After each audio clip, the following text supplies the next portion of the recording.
বা মায়ের মৃত মুখটাও ভালোভাবে দেখতে দেয়নি। মাকে গলা টিপে তাকে মানে মেরে ফেললো তার সম্পত্তি নেওয়ার জন্য। যেই সকালের দিকে আমি ফোন করে মাকে গাড়িতে উঠেছি, সেই রাত্রিরে মাম অটোমেটিক মারা যাচ্ছে। তো এ তো স্বাভাবিক একটা মনসন্দেহ। কিন্তু আমি এসে যখন বডি দেখতে চেয়েছিলাম, কিন্তু আমাকে দেখতে তো হয়নি, কোমর ধরে মানে আমাকে মারধর দেওয়া হয়েছে। ফাঁকি দিতে, সম্পত্তি ফাঁকি দিতে মাকে হত্যা করলো, গর্ভধারিণী মাকে হত্যা করলো তার ছেলেরা, 4 ছেলে। কি বলবেন এই প্রসঙ্গে? না, এটা অত্যন্ত দুঃখজনক এবং একটা কি বলবো, এই ধরনের ঘটনা ন্যাক্কারজনক ঘটনা, এটা হওয়া উচিত নয়। এই জাব্বার মল্লিক, এনার মা, এরা আরও আপনার 3-4টে ভাই রয়েছে, 4 ভাই। 4 ভাই, তো টোটাল 5 ভাই। জাব্বার সাহেব এই ভদ্রলোক, ইনি বোম্বে সোনার কাজ করেন, বোম্বেতেই থাকেন, জরি সোনা এরকম জরির দোকান কাজ টাজ আছে। তো সেখান থেকে মায়ের সঙ্গে নিয়মিত যোগাযোগ, মায়ের সঙ্গে নিয়মিত, আজকাল তো ভিডিও কলিং তো খুব সহজ, ভিডিও কলিংয়ে কথাবার্তা, মাকে তার ট্রিটমেন্ট, তার চলাফেরা, ভরণ পোষণের জন্য নিয়মিত টাকা ইনি মায়ের জন্য পাঠান। অপরদিকে ভাইরা বিভিন্ন সময় মায়ের ওপরে প্রেশার ক্রিয়েট করে যে জায়গাগুলো আমাদের নামে লিখে দাও। তো এই খবর জাব্বার সাহেবের কাছে বারবার এসেছে। জাব্বার সাহেব ভাইদেরকে বোঝাবার চেষ্টা করেছে, প্রতিবাদ করেছে যে বৃদ্ধ মা, তার উপরে এরকমভাবে প্রেশার দেওয়া উচিত নয়। সেটাকে কর্ণপাত না করে মাকে গলা টিপে তাকে মেরে ফেললো তার সম্পত্তি নেওয়ার জন্য। তো সেই খবর জানতে পেরে ও বোম্বে থেকে এসে সমস্ত ধামা চাপা দেওয়া, জিনিসটাকে চেপে যাওয়া, জাব্বার মল্লিককে বুঝতে দিল না ন্যাচারাল ডেথ। তারপরে ওই ডেড বডিকে সরাবার জন্য পার্শ্ববর্তী যে ডোম, তাকে নিয়ে এসেছে, কি করে ডেড বডিকে করব, আপনার সরিয়ে তাড়াতাড়ি কবরের ব্যবস্থা করব। তো এর সন্দেহ হয়, সন্দেহ হওয়ার পরে থানাতে, সংশ্লিষ্ট থানায় কমপ্লেন করে। থানার আধিকারিকরা ব্যাপারটাকেও গুরুত্ব দেয় না, কারণ কবরস্থ হয়ে গেছে, ন্যাচারাল ডেথ বলে চালিয়ে দিয়েছে। কিন্তু এটা ন্যাচারাল ডেথ নয়, সম্পত্তির লোভে, সম্পত্তি নেওয়ার জন্য নিজের গর্ভধারিণী মাকে এই জাব্বারের ভাইরা তাকে মেরেছে। তো এর প্রতিবাদ করেছে, ভাই দেখেনি, কেউ দেখেনি, আমার মাকে মার্ডার করে দিল, খুন করে দিল। তো তার পরিপ্রেক্ষিতে ইনি পাঁচলা থানায় কমপ্লেন করেছেন। এখানে মজার বিষয় হচ্ছে যে পাঁচলা থানার পুলিশ সংশ্লিষ্ট শাসক দলের বিধায়ক বলুন বা অন্যান্য নেতাদের কথার বাইরে যাওয়ার মতো কোনো ক্ষমতা নেই। ভাইরা স্বাভাবিকভাবে, ভাইরা আপনার ওখানে শাসক দলের কর্মী সমর্থক, তারা ওই সমস্ত নেতাদের দ্বারা থানাকে প্রভাবিত করে এনার কমপ্লেনটা নিলই না। পরবর্তীকালে ইনি বাই পোস্ট করেছেন, তারপরে তার সত্ত্বেও কাজ হয়নি, এখন কলকাতা হাইকোর্টে উনি মামলা করেছেন। তো এটা অত্যন্ত একটা নিজের মাকে সম্পত্তির লোভে তাকে তুমি খুন করে দেবে, এটা তো হয় না। তো ভদ্রলোক অত্যন্ত এই দাঁড়ে দাঁড়ে বিচার পাওয়ার জন্য হাইকোর্টে দ্বারস্থ হয়েছেন। এবং এই কারণে যখন হাইকোর্টে মামলাটা করেছে, আর একটা ঘটনা, ওনাকে বাড়ি থেকে বার করে দেওয়া হয়েছে, ওনার যে ঘর, ওনাকে লক করে দেওয়া হয়েছে। ওনার স্ত্রী বাড়িতে ঢোকার চেষ্টা করেছে, ওনার স্ত্রীর উপরে যথারীতি শ্লীলতাহানি, তাকে মার্ডার করা, খুন করা চক্রান্ত, তাকে মারধর করেছে। এবং তার যে সোনার গহনা, গলার হার ছিল, সেটাও ওরা ছিনিয়ে নিয়েছে। সেই পরিপ্রেক্ষিতে কমপ্লেন হয়েছে, ওই কেস হয়েছে।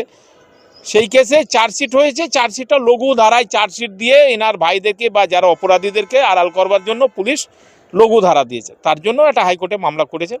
তো ওনারা আমার কাছে এসছে, অন্য লয়ার বাবুই মামলাটা করেছিলেন, তারপরে আমাকে এনগেজ করেছে।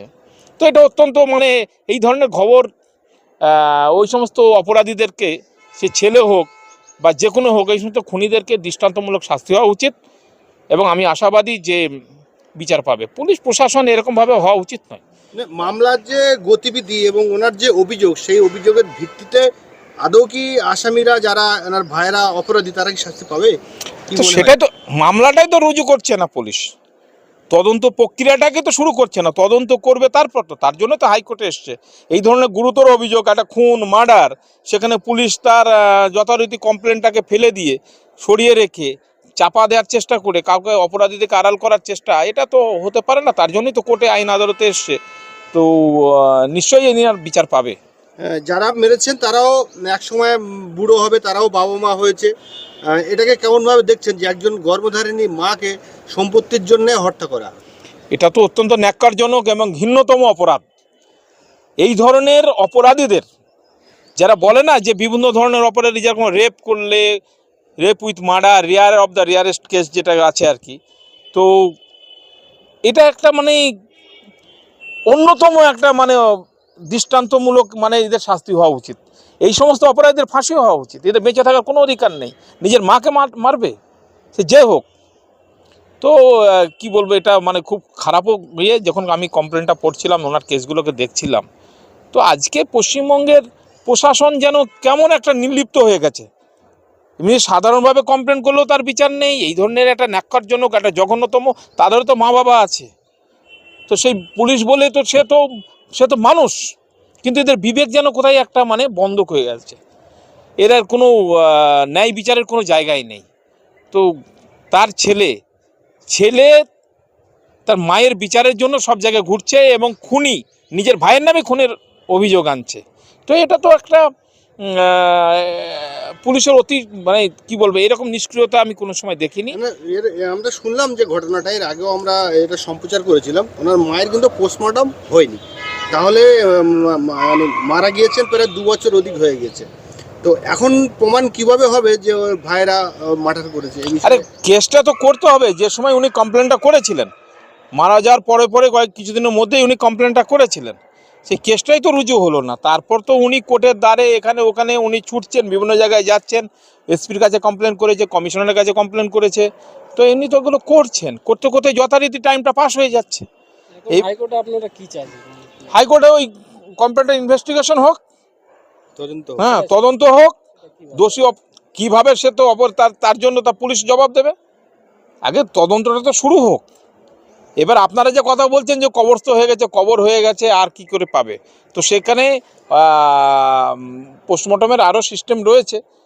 কবর হয়েছে তো ডেড বডিকে উঠিয়ে পোস্টমর্টম করতে হবে। এবার স্বাভাবিকভাবে অনেক দিন হয়ে গেল, তো তার জন্য দোষী পুলিশ অফিসারকে কৈফিয়ত দেবে তারা। এরকমভাবে একটা খুন, একটা মার্ডার, একটা মানে এই ধরনের জঘন্যতম অপরাধ, তাকে অপরাধীদেরকে আড়াল করবার জন্য তাদের কি একটাই, তারা শাসক দলের লোক। এটা তো ঠিক নয়। এটার ইমিডিয়েট তদন্ত হওয়া উচিত। পুরো দেখতে দেওয়া হয়নি, ধোয়ার পর আমাকে খালি মুখটুকুন দেখানো হয়েছে। তো এখন কি হচ্ছে, হাইকোর্টে আসার পর চারিধার থেকে কিন্তু আমাকে মারার ধমকি এসছে। এমনকি শাসক দলের অনেক নেতা কেঁতারা, বড় বড় নেতারা, হ্যাঁ, তারাও মোটামুটি মানে সহযোগিতা করছে তাদের ওই ভাইদের উপরই, যে যাতে ওদের শাস্তি না হয়। তো আমি ওইসব নেতাদের করে এইটাই বলবো, সামনে সেমিফাইনাল খেলা আছে, খেলার দিকে ধ্যান দিন। হ্যাঁ, এইসব মানুষকে না মারার চক্রান্ত করে সামনে সেমিফাইনাল খেলা আছে, খেলার দিকে একটু ধ্যান দিলে ভালো হবে। আর যারা অন্যায় করছে, অন্যায়ের প্রতি তাদের উপরই যেন সজোর মানে বিচারটা হয়। ব্যাস। কোথা থেকে আসছিলেন যদি বিষয়টা বলেন, কোথায় ছিলেন আপনি? আমি ছিলাম তো, মা যখন মারা যায় তখন তো বোম্বাইয়ে ছিলাম। আমার অটোমেটিক টিকিট ছিল, স্বাভাবিক, মানে কোরবানির টাইমে আমি প্রত্যেক বছরই আসি, তো ওই টাইমে আমি আসছিলাম। আর রবিবারে সকালে গাড়িতে উঠেছি, ফোন করেই উঠেছি মাকে, আর রাত্রিরে ওই খবরটা হচ্ছে। কিন্তু ভাইয়েরা খবর দেয়নি, আমি কিন্তু খবর পেয়েছি অন্ধ্রপ্রদেশ থেকে, কেরালা থেকে অন্যজন খবর দিয়েছে, চাস্তো ভাই। মাকে যে খুন করেছে ভাইরা, জি, কারণটা কি মনে হয়? কারণটা দুটো কারণ আছে। একটা হচ্ছে জায়গা জমির ক্ষেত্রে কারণ আছে, আর একটা হচ্ছে নিজেদের মানে মধ্যেই একটা হোল্ডোভারডুবি করেছিল। সেই হোল্ডোভারডুবিতে মা তাদের ঘরে বাড়ি ছাড়া করে দিয়েছিল, তাদের ঘরে ভিটেতে ঢুকতে দেবে না বলেছিল। সেই কারণেও হয়তো মা বাবারা মিলে হয়তো সে মাটাকে হত্যা করেছে। আর এইটাই মানে হত্যা করার পরই কিন্তু 41 দিন পরই আমার সেই যারা হোল্ডোভারডুবি করেছিল তারা কিন্তু বাড়িতে ঢুকেও পড়েছে 41 দিন বাদেই। এই হচ্ছে ব্যাপার। তাদের কথাবার্তা আকার ইঙ্গিতে বুঝতে পারছেন যে তারা আপনার মাকে খুন করেছে? অবশ্যই, নাহলে আমাকে একটা অন্যজনের মাধ্যম দিয়ে সে তাকে কেন বলবে যে এইরকম মানে বড় বড় নেতাদের কাছে আমরা যে সহযোগিতা চাইছি, তাকে মানে টাকা পয়সা, এমনকি পুলিশকে সমেত কাঁচা খিস্তি কাটছে। পুলিশকে বলছে যে আমি 15,000 টাকা আমরা ঘুষ দিয়েছি, পুলিশকে কাঁচা খিস্তি কাটতেছে। মোটামুটি আপনি বুঝতে পেরেছেন যে এরা আমার মাকে খুন করেছে, আইনত শাস্তি চাই। হ্যাঁ, আইনত শাস্তি চাই। এই জন্য আমি হাইকোর্টে এসেছি, আমার যথেষ্ট বিশ্বাস আছে মানে আমি অন্যায়ের বিচার পাবই। আমার ভাইরা কি করে, মানে রাজনীতি ফাজনীতি করে নাকি? হ্যাঁ, এক দুটো ভাই মানে রাজনীতির দলের সাথে একটু লেনদেন আছে। এগুলো প্রশাসন ওই প্রশাসন মানে ওই এখন ঘরের যে শাসক দল, প্রশাসন কিছু বলছে না? না প্রশাসন কিছু বলছে না। আর এমএলএ মানে যেসব বড় বড় নেতারা আছে তারা সহযোগিতা করছে। এমএলএর নাম? এমএলএর নাম হচ্ছে গুলশান মল্লিক। আপনি জানিয়েছেন এমএলএ? না, এমএলএকে জানানো হয়নি, মানে জেলা পরিষদ যে ছিল তাকে জানানো হয়েছিল। এবং আমাদের গ্রামের যারা মেম্বার, সমিতি মেম্বার, এসব মানে লোকেদের কাছে আগে আমি প্রথম কিন্তু ব্যাপারটা জানার পর কিন্তু বিচার চেয়েছিলাম। তারা বলছে যে তোমাদের পারিবারিক ব্যাপার। আমি তাদের ঘরে এই উদ্দেশ্যই বলবো, আপনি যখন সমিতিতে দাঁড়িয়েছিলাম, যা মানে দাঁড়িয়েছিলেন, তখন কিন্তু আপনার পারিবারিক ভোট নিয়ে কিন্তু আপনি জেতেননি, জনগণের ভোট নিয়ে কিন্তু আপনি জিতেছেন। আজ আমাকে প্রশ্নটা ওরমভাবে বলছেন যে আপনার পারিবারিক ব্যাপার, তাহলে কি আমি গ্রামের গঞ্জতে আমি তাহলে বিচার পাবো? মানে পেলাম না, ওই জন্য আমি আইনে এসেছি, ওরাই আমাকে আইনে পাঠিয়েছে। অসুবিধা বলতে মানে আমরা অন্যায়টাকে তুলে ধরছি, ওরা চাপা দেওয়ার চেষ্টা করছে। আর আমার স্বামী তো অভিযোগ করে নেই যে আমার মাকে মেরে দিয়েছে, ওরাই বলেছে ওই দিনেই যে আমার মাকে মেরে দিয়েছে। মারার কারণ হচ্ছে সম্পত্তির জন্যে। ধরুন একজন মেরেছে, দ্বিতীয়জন প্রতিবাদ করলো না কেন? ধরুন তৃতীয়জন মেরেছে আর চতুর্থজন প্রতিবাদ করলো না কেন? তাহলে সবাই যেদিন চুপ করে আছে তাহলে সবাই জড়িত আছে এর সাথে। আর মারার খবরটা তো ওরা ওই দিনেই তুলেছে। ওনারা বলছে যে স্টক করে মারা গেছে, তাহলে ওরাই বলছে যে আমার মাকে মেরে দিয়েছে। দিয়ে মারামারি ল্যাপড়া মানে ওই দিনেই করেছে। আমার স্বামী তার মৃত মাকে শেষ বিদায় নিচ্ছে।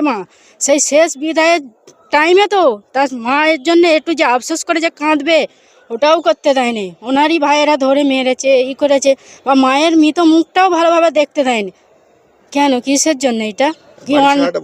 হ্যাঁ, আর বাড়ি আমাদেরকে বাড়ি ছেড়ে মানে হেতা হতা দরে দরে ভটকাতে হচ্ছে। কেন, কিসের জন্যে? যেই তার বাপের সম্পত্তিতে সেই জন্ম নিল বা ওখানে বড় হলো, তার মা বাপ ওখানেই সাইতে রয়েছে, সেই ঘরেতে ওই শাসক দলের এতে পুলিশ কোনো নিল, অ্যাকশন নিল না। ওনার থানায় যখনই গেছি তখনই বলছে হবে না, বা কোনো রিপোর্ট নিচ্ছে না, কিচ্ছু না। দিয়ে আমাদেরকে খালি বলছে আসুন আসুন। কেন, কিসের জন্যে? প্রশাসনকে বলছি, আমাদের যে পাঁচলার ওসিকে, যে উনি কার পয়সায় ট্যাক্সের টাকায় এই মাইনে নিচ্ছে? কোনো নেতার? হ্যাঁ, নেতার বাবার টাকায়? হ্যাঁ, ওরা তো আমাদের জনগণের টাকা ট্যাক্সের মাইনে নিচ্ছে। ওনাকে কি বলছি যে সাধারণ মানুষের বিচারটা করতে হবে, তো উনি থানাটা কিসের জন্য চালাচ্ছে? হ্যাঁ, সাধারণ মানুষকে খালি সব সময় হয়রানি করবে কিসের জন্য স্যার? এখন হ্যাঁ? আপনারা আছেন কোথায়? এখন আমরা আমতাই থাকি। বাড়ি ছাড়া। সমস্যা কি? সমস্যা মেরে দেবে বাড়িতে গেলে। বা আমার স্বামীর সম্পত্তি, ওনারা ধরুন 5 ভাই, ওনারা 4 ভাই কি করে একটা ভাইকে ফাঁকি দিয়ে কি করে সম্পত্তির গাছপালা এটা সেটা বিক্রি করলো? কোন আইন আছে যে একটা ভাগিদারকে ছেড়ে দিয়ে ওনার লেবার হ্যাঁ গাছপালা বিক্রি করলো? বা আমি নিয়ে যে মাপজোপ করলো, ওনাকে জানালো না কিসের জন্যে? ইনি কি বাপের ছেলে নয়? ইনিও তো একটা ভাগিদার, এনাকে কেন জানানো হলো নি? আর ওই যে আমাদের নেতা কেতা মেম্বাররা, ওনাদের কাছে ফার্স্টে তো আমরা বিচারটা চেয়েছিলাম, ওনারা তখন বিচার করলো নি। আবার ওই ভাইদের হয়ে যে ওনারা বিচার করছে, গাছপালা কেটে দিচ্ছে, আর করে দিচ্ছে বা বিক্রি করে দিচ্ছে, এনাকে এনার ভাগ দিচ্ছে না, আমার বাড়িতে আমাকে ঢুকতে দিচ্ছে না। এই জন্য তো বারবার ওনাদের কাছে দ্বারস্থ হয়েছি জানাবার জন্যে। ওনারা তখন কিচ্ছু করলো না। আবার ওই ভাইদের যে ওই মেম্বার বা এনাদের সমিতি মেম্বার, ওই ভাইদের যে গাছপালা কাটছে করছে বিচার আবার স্ট্যাম্প পেপারে লিখে করে দিচ্ছে।